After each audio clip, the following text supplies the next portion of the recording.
오늘의 본문은 우리가 주님을 부르면서 기도를 하게 되는데, 주님을 부르면서 기도하는 사람들이 어떠한 태도를 취할 것인가에 대해서 교훈을 해주고 있습니다. 매사에 우리가 무엇을 하든지 올바른 태도는 일의 성공을 결정하게 되는 것입니다. 그래서 태도가 중요해요. 명문대학을 우수한 성적으로 졸업한 한 젊은이가 있었습니다. 국영기업체 1차 입사 필기시험에 응시를 했습니다. 그리고 좋은 성적으로 합격을 했습니다. 그리고 그 젊은이는 일주일 후 2차 면접시험에서 그만 떨어졌습니다. 그날 그 젊은이의 면접을 했던 시험관은 그가 떨어진 이유를 두 가지라고 했습니다.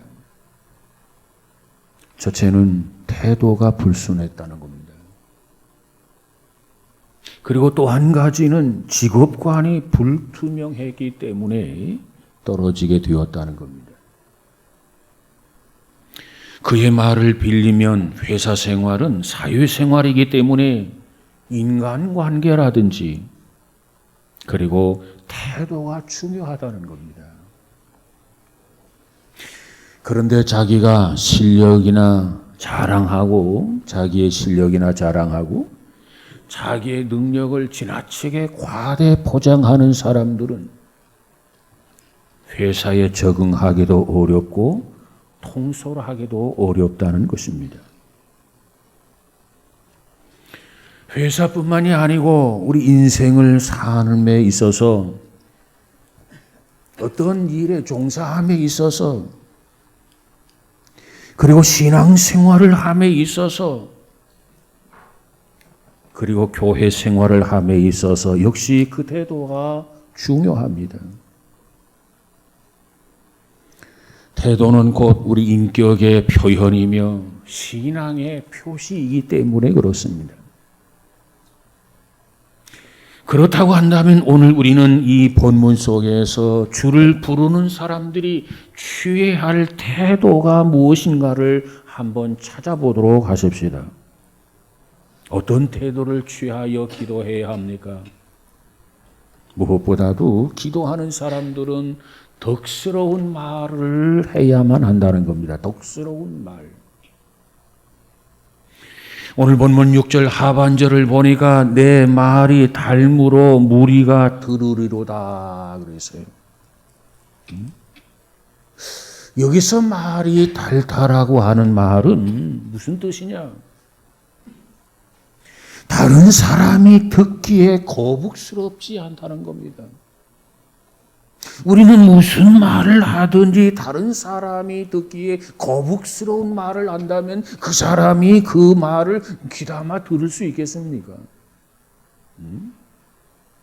그러므로 말은 덕스럽게 해야 됩니다. 그래야 유익하다는 거예요. 그래서 우리가 보는 야고보서를 가보면 야고보 사도는 우리에게 권면하기를 매사에 혀를 조심하라 이렇게 말씀을 합니다. 혀. 우리 신체에 있어서 모든 부분들이 다 중요합니다. 그리고 그 기능들이 각각 다 다릅니다. 그리고 그 중에서 혀가 하는 일도 역시 구체적으로 보면 다양한 일들을 혀가 감당합니다. 혀가 감당하는 일 중에 제일 중요한 게 있다면 그것이 무엇입니까? 바로 언어의 기능입니다. 언어. 혀는 말을 만들어냅니다. 혀. 그렇기 때문에 혀가 없으면 말을 할 수가 없습니다. 남을 참소하는 말, 일구이연, 거짓말, 아첨하는 말, 속이는 말, 모두가 다 혀가 해내는 거 아니겠습니까? 그런가 하면 우리가 주님을 찬양하는 것, 우리가 복음을 전하는 것, 사랑을 고백하고 신앙을 고백하는 것, 모두가 다 혀가 하는 것 아닙니까? 혀는 손이나 발보다는 작지만은 이 손이나 발보다 더 큰 일을 해내는 것이 바로 혀입니다.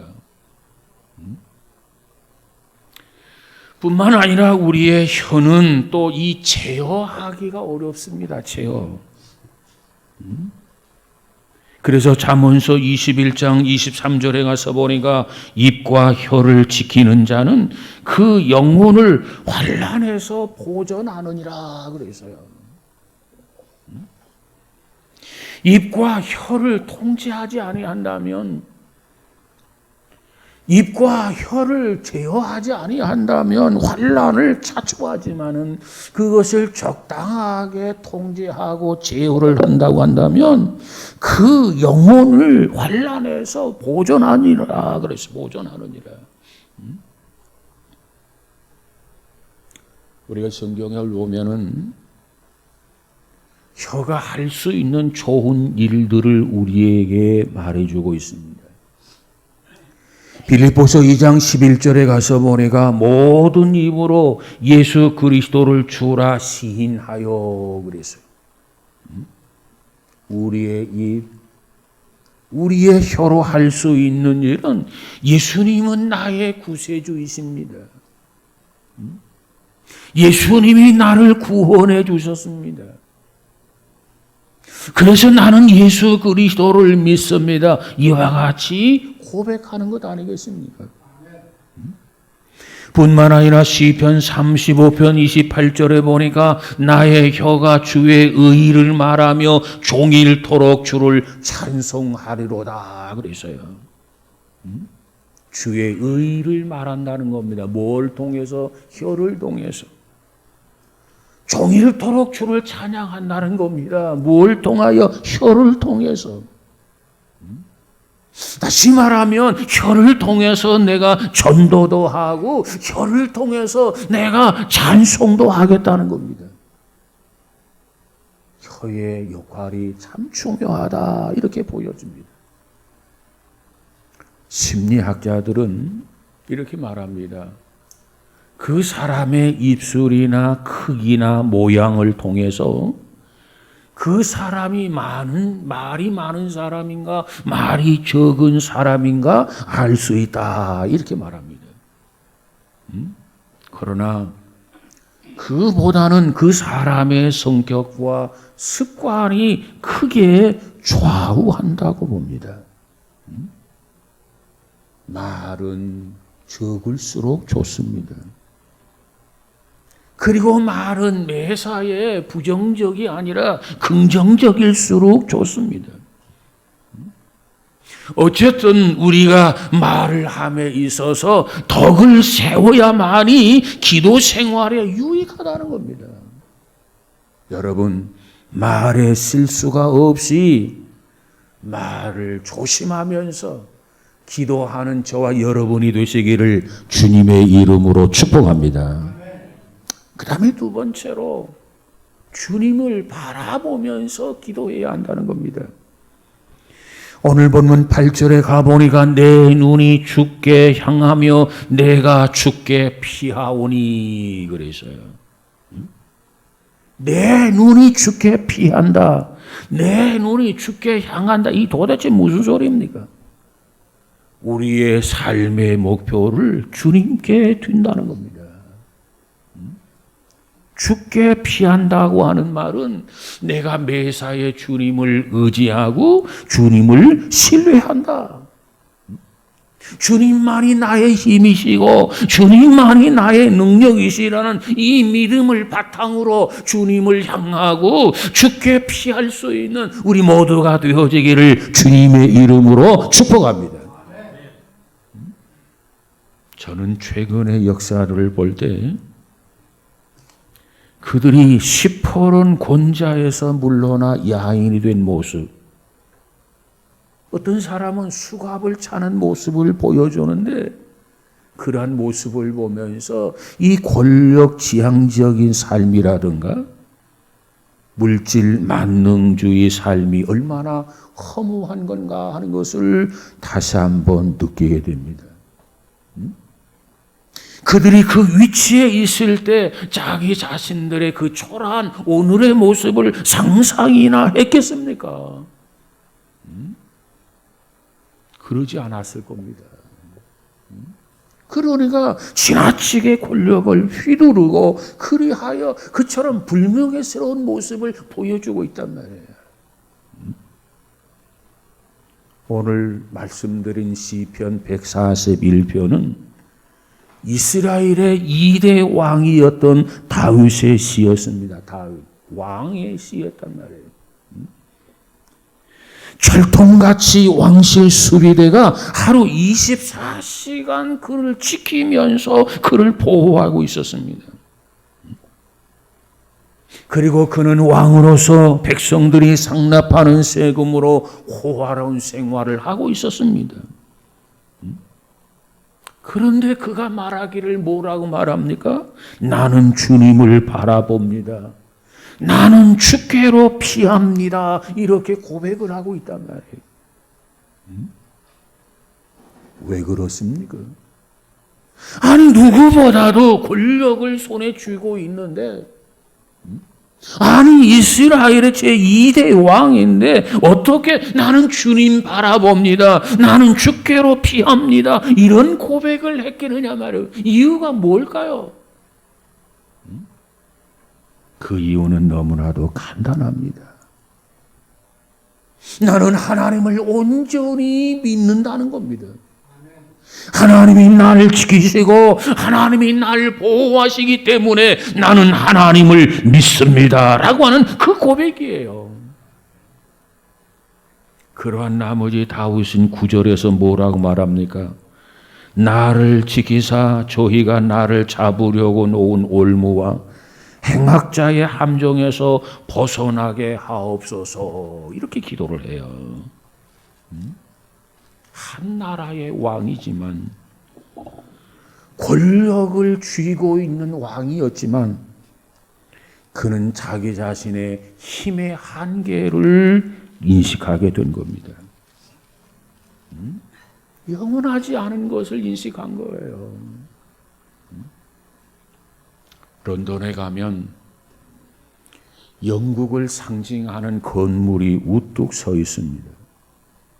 그 영국을 상징하는 그 건물이 어떤 건물입니까? 바로 영국의 국회의사당이라는 건물입니다. 그런데 그 건물에는 대형 시계탑이 있습니다. 대형 시계탑. 영국 사람들은 그 시계탑을 빅벤이라 이렇게 부릅니다. 그 시계탑의 시계가 처음 작동한 것은 1859년 5월 31일부터 그 시계탑의 시계가 작동하기를 시작을 했습니다.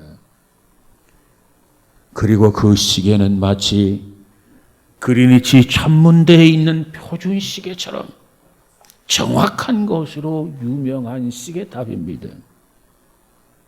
그런데 그 시계가 134만 1인 1993년 5월 19일 오후 6시 11분에 시설 노후로 인하여 고장이 나버렸습니다.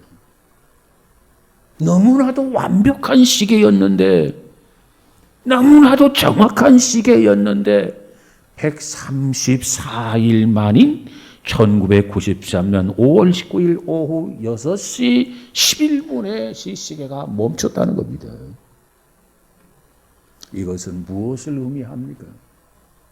우리 인간이 만든 그 어떠한 것이든지 간에 인간의 손으로 만든 것은 고장이 나고 노후가 되고 부식되기 마련인 겁니다.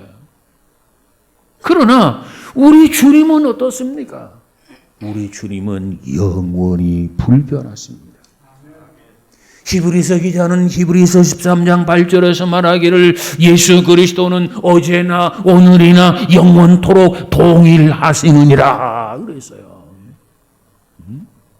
이 변함없으신 주님, 어제나 오늘이나 영원하신 그 하나님, 그 하나님을 다윗은 바라보겠다는 겁니다. 그 주님에게 피하겠다는 고백입니다. 이것이 다윗의 신앙이었습니다. 이와 같은 그의 고백은 시편 141편의 경험만이 아니라 시편 도처에서 그와 같은 신앙 믿음을 찾아볼 수 있습니다. 여러분, 오늘 우리 신앙인들은, 특별히 기도하는 사람들은 무엇보다도 다윗처럼 주님을 바라보고 주께 피할 수 있는 우리 모두가 되어지기를 주님의 이름으로 축복합니다. 무엇 때문에 주님만 바라보고 주께 피하겠다고 합니까? 그 이유는 주님께서 응답해 주시기 때문에 그렇습니다. 우리를 단 한 번도 실망시키지 아니하시고 우리의 기도를 들으시고 응답하시는 주님이시기 때문에, 하나님이시기 때문에 나의 힘이 되신 여호와여, 내가 주님을 사랑합니다. 주님을 바라봅니다. 주님을 의지합니다. 이처럼 기도한 것 아니겠습니까? 여러분, 오늘 우리들도 이와 같은 믿음을 가지고 겸손하게 하나님 앞에 기도하는 저와 여러분 되시기를 주님의 이름으로 축복합니다.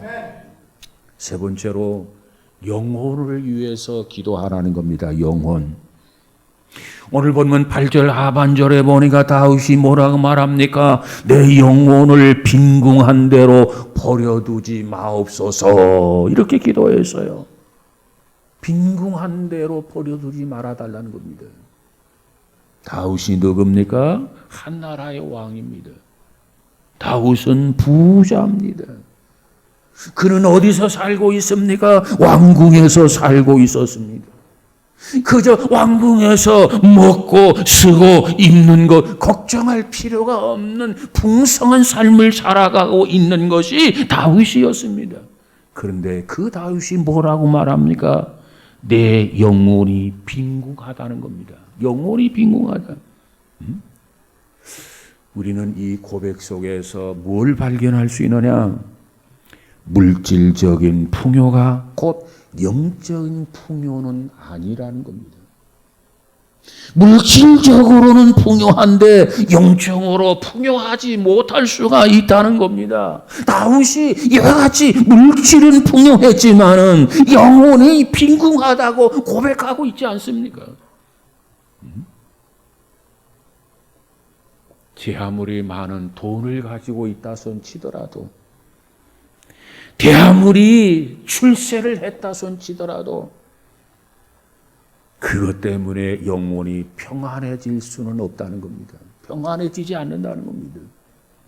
물질 풍요와 영혼의 풍요가 다르다는 거예요.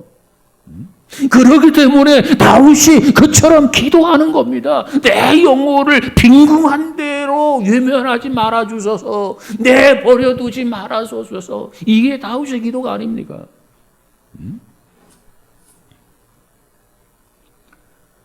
미국의 뉴욕 맨하탄에 가보면 엠파이어 스테이트 빌딩이라는 그 높은 빌딩이 있어요.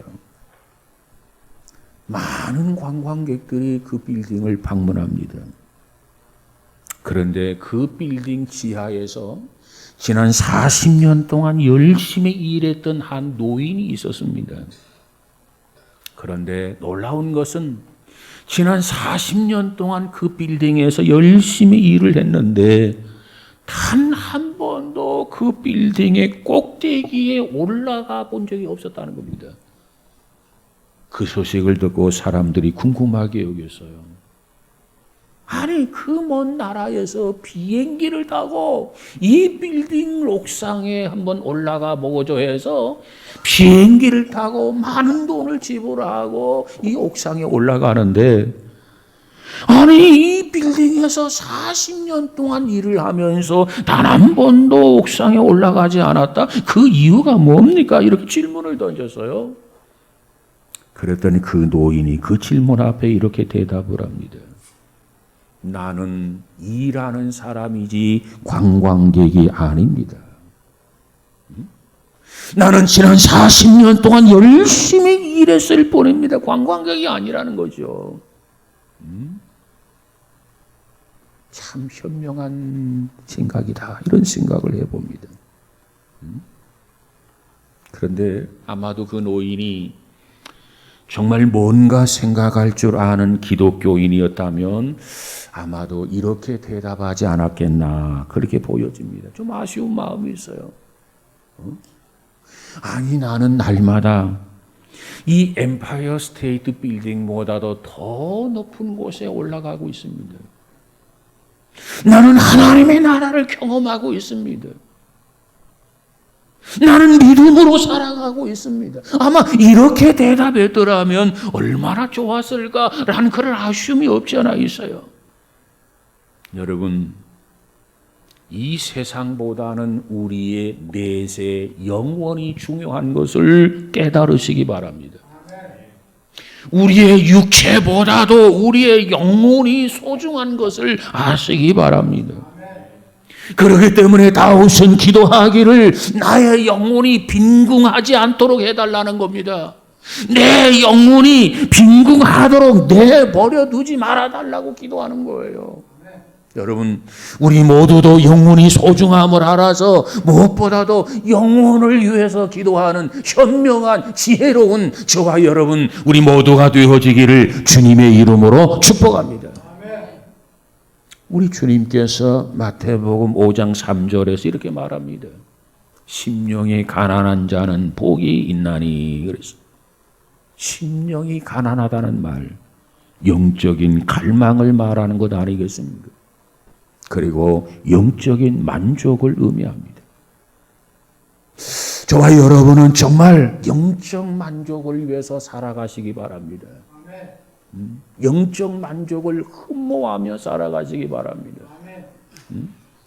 그런데 대부분의 많은 사람들은 육체의 문제에 대해서는 지나치리 많지 관심이 많아요.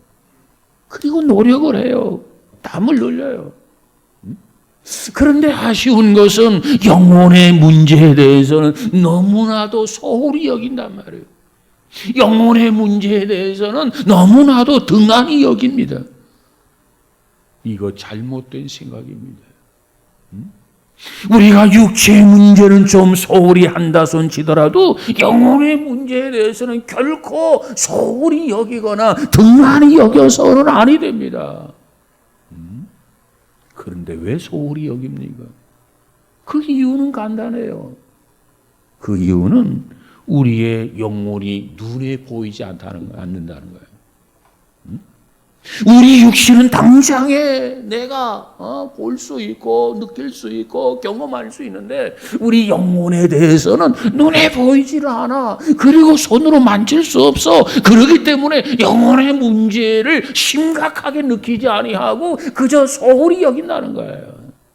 여러분, 그러다가는 큰 코 다친다는 겁니다. 불행에 빠져요. 불행해져요.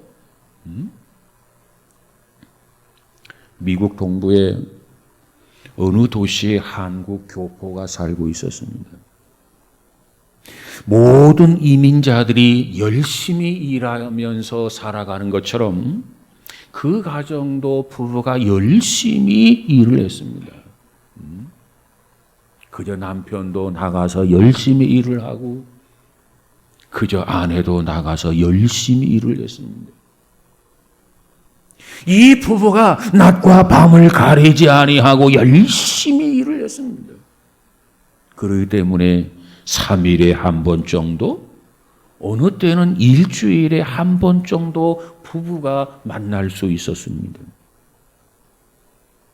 남편이 퇴근하면 아내는 출근하고, 아내가 퇴근하면 남편은 출근을 하고, 아니면 지친 채 잠을 자고 있었습니다. 그런 가운데 서로 하고 싶은 말이 있는데 말할 수 없는 기회가 주어지지 않는단 말이에요. 그래서 쪽지에 적어서 냉장고에 붙여놓고 읽는 것으로 서로 대화를 대신했습니다. 그런데 어느 날 남편이 돌아오지를 않았어요. 그래서 일 때문에 그러려니 하고 하루, 이틀, 사흘을 기다렸습니다. 3일이 지났습니다. 3일이 지난 후에 경찰서에서 전화가 왔습니다. 당신의 남편이 교통사고로 운명하셨다는 겁니다. 기가 막힌 일이죠. 그래서 한스럽고 슬픈 장례를 치르게 됩니다. 그리고 장례식이 끝난 후에 부인은 목사님을 찾아왔습니다. 그리고 목사님 앞에 $10,000를 내놓았습니다.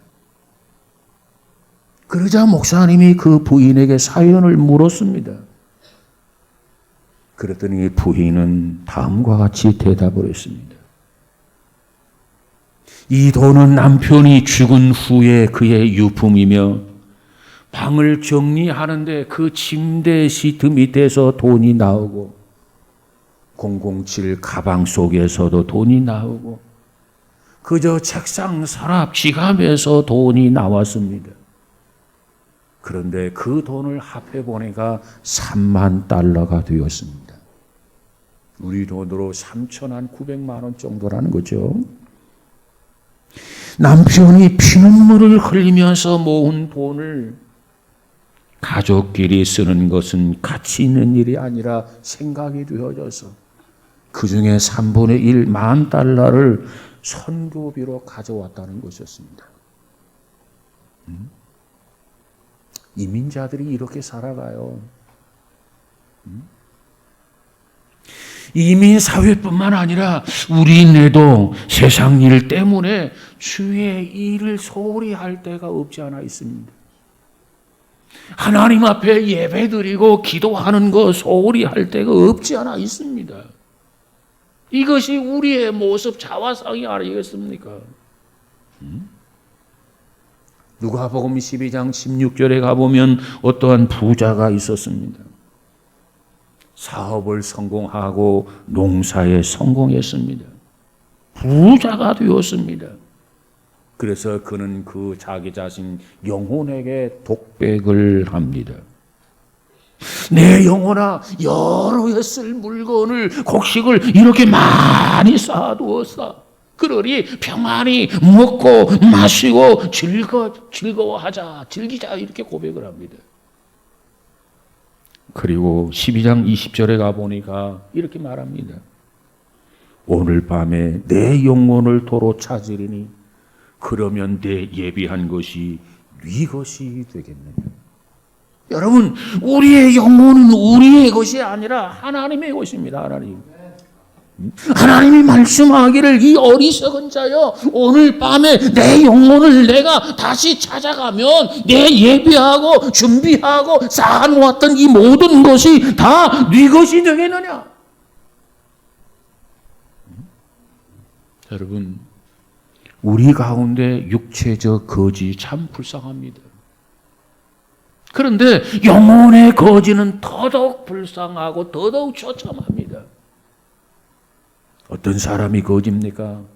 먹을 것, 입을 것, 쓸 것, 잠잘 곳이 없는 사람이 바로 거지입니다. 그러면 영적인 거지는 무엇입니까?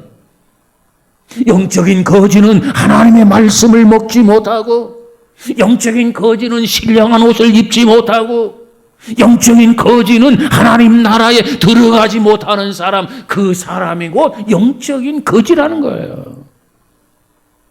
이것을 너무나도 잘 알고 있었던 다윗은 영적인 거지가 되고 싶지를 않았습니다. 그래서 하나님 앞에 기도하기를 나를 영적인 거지처럼 버려두지 말아달라. 버리지 말아달라고 간구한 겁니다.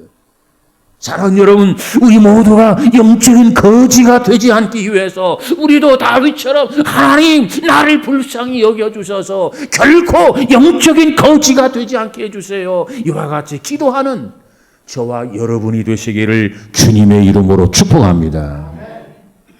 그 다음 네 번째로 시험을 면하게 해달라는 겁니다. 시험을 면하게 해달라. 오늘 본문 10절에 보니까 악인은 자기 그 물에 걸리게 하시고 나는 온전히 면하게 하소서 이렇게 기도를 했어요. 그 뜻이 무엇입니까? 악인은 자기가 지은 죄값으로 심판을 받게 하시고 나는 시험을 온전히 면하게 해달라는 기도예요. 시험을 면하게 해달라. 보세요. 시험이라고 하는 것은 도처에 도사리고 있습니다. 마치 매설한 지리와 같아서 언제 어디서 어떻게 터질런지 예측이 불가능해요.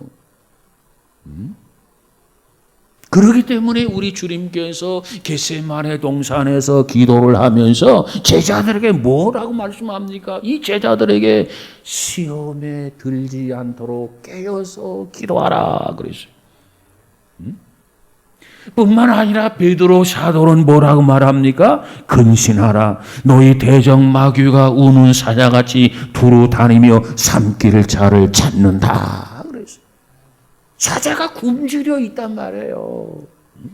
눈이 뒤집혀서 먹을 것을 찾아 헤맨다는 겁니다. 그렇기 때문에 정신 차리지 아니하면 어느 사이에 그저 사자의 목 안으로 들어가게 된다는 거지요. 먹이로.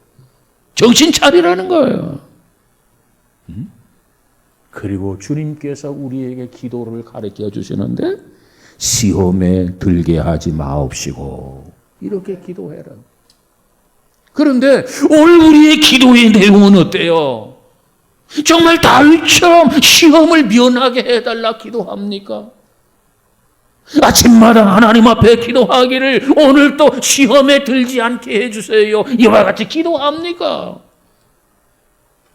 이 기도가 우리 기도 내용에 포함되어 있느냐 그 말이에요.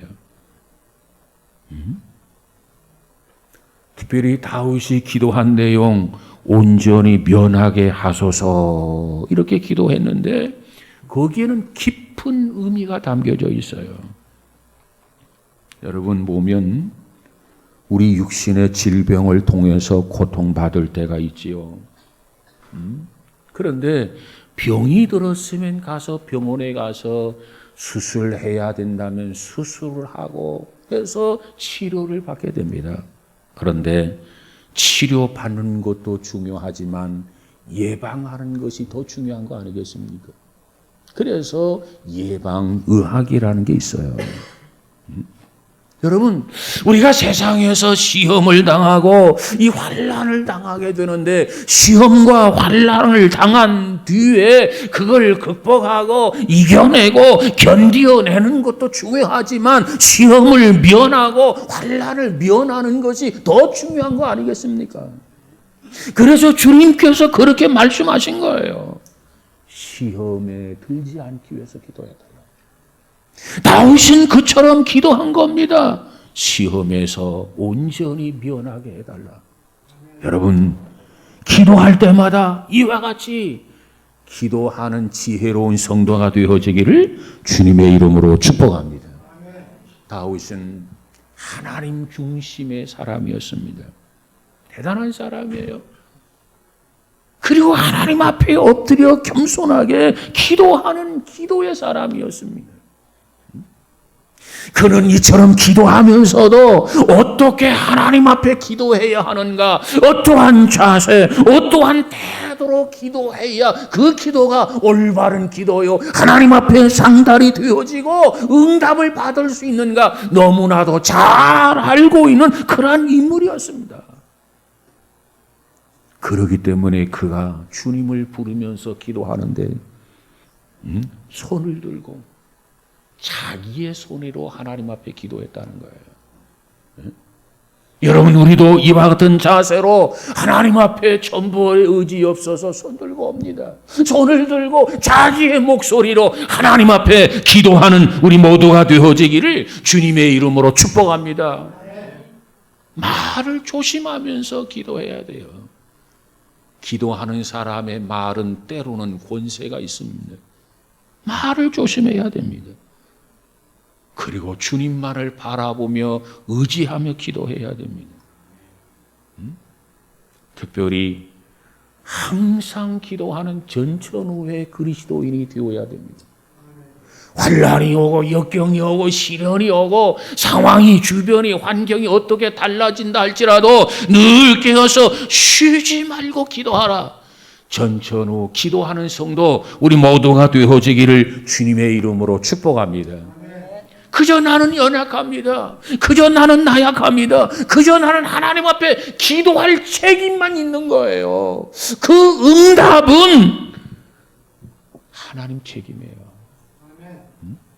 그걸 믿고 하나님 앞에 기도해서 응답받을 수 있는, 그래서 나도 응답을 받았습니다. 하나님이 응답하셨습니다.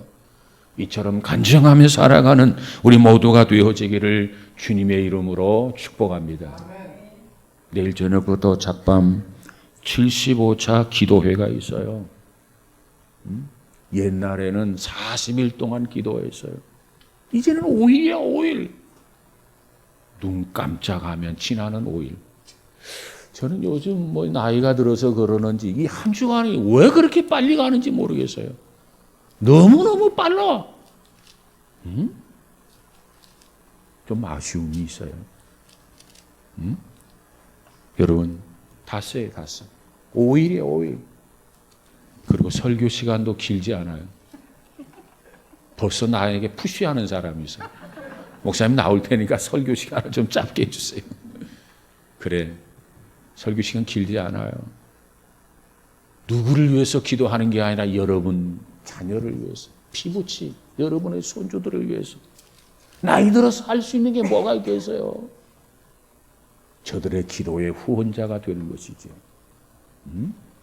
여러분, 내일부터 이 기도의 대열에 참여해서 정말 주님이 우리에게 말합니다. 구하지 아니함이라. 왜? 얻지 못하면 구하지 아니함이라. 구하지 못한 것은 얻을 수 없다는 거 아니겠습니까? 그러므로 믿고 구한 것은 또한 받은 줄로 믿으라. 여러분, 이 믿음을 가지고 당당하게 주님 앞에 기도해서 이제 하나님 소관입니다. 응답해 주세요. 가장 좋은 시기에 가장 적절하게 합력하여 선을 이루도록 응답해 주실 줄로 믿습니다. 이와 같이 기도하면서 함께 기도하는, 합심하여 기도하는 저와 여러분 우리 모두가 다 되어질 수 있기를 주님의 이름으로 축복합니다. 기도하십시다. 그리하신 하나님 감사합니다. 오늘 특별히 다윗의 기도를 통해서 어떠한 자세, 어떠한 태도를 가져야 할 것인가 몇 가지 살펴보았습니다. 무엇보다도 덕스러운 말로 하나님 앞에 늘 깨어 기도하게 하여 주옵소서. 주님 바라보고 의지하고 주께 피하면서 기도할 수 있는 성도들 되어지게 하옵소서. 육신의 일도 기도해야 하겠지만 영혼을 위해서 더 깊은 기도가 있어지게 하여 주옵소서. 어느 때 어느 시기에 유혹을 하고 시험을 받을는지 모르는 상황, 늘 깨어서 기도함으로 이겨내고 극복하고 오직 하나님께만 영광을 돌리는 귀한 성도들 승리자가 되어지게 하옵소서. 예수님 이름으로 기도하옵나이다. 아멘.